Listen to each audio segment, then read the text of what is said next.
So we've got some news, we're pregnant. Well, she is, I'm just fat and lazy. Thank you very much, due September.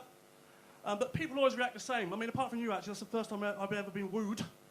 But they always react the same. Do you know what you're having?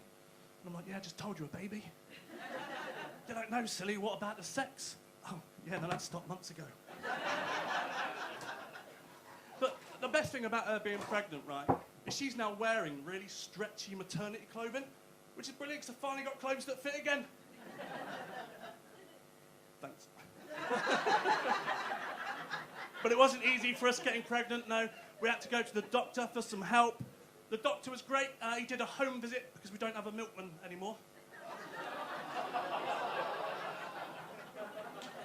And he did suggest, we try being in the same bed at the same time.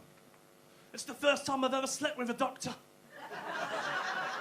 And I'm glad we got that situation cleared up. I mean, the STIs, But no, he did refer us for fertility treatment. And, well, the way it works, my partner, she had to track her cycle.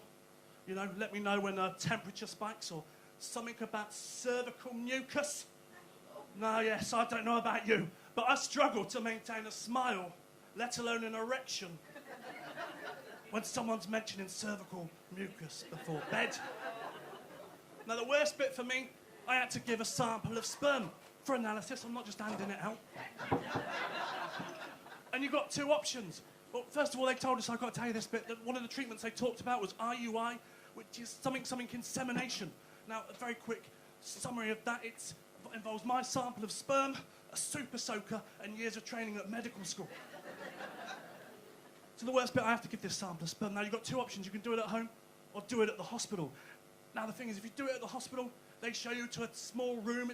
It's about the size of a broom cupboard because it's a broom cupboard, NHS cutbacks and all that.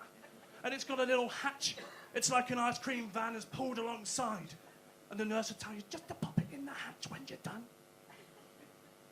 Then she goes, do you want some inspirational material? I can tell you one thing about NHS porn, it's not inspirational. It's laminated for easy clean, but it's not. It is definitely not inspirational. And it's old. It's really, really old porn. Like, I can only compare this to any dentist or doctor's surgery you've ever been in, right? And you've got the table with all the old magazines that are very out of date. You'd be reading the TV guide going, great, ground force is on. The BBC don't even fucking make that show anymore. I went home and told my missus the tragedy that Jade Goody had died 10 years ago. So this is the same with NHS-issued porn. And you'll be there looking through images of women old enough to be your nan?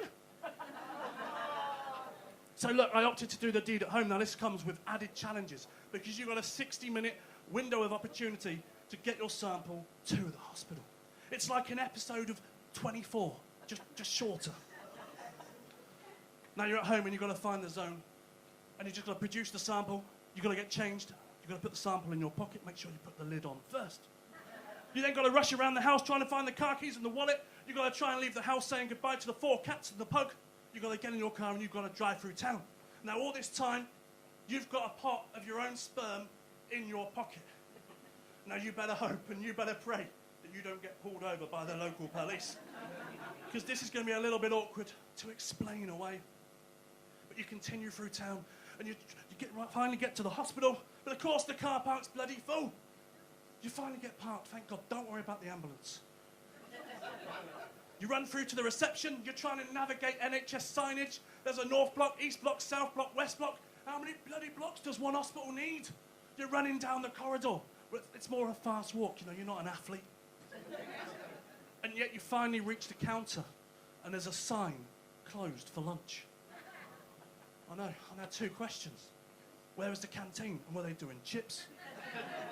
But I got a certificate home from our NHS that proves I've got strong swimmers. I felt proud, like the parents of Rebecca Adlington when she won her first swimming gala.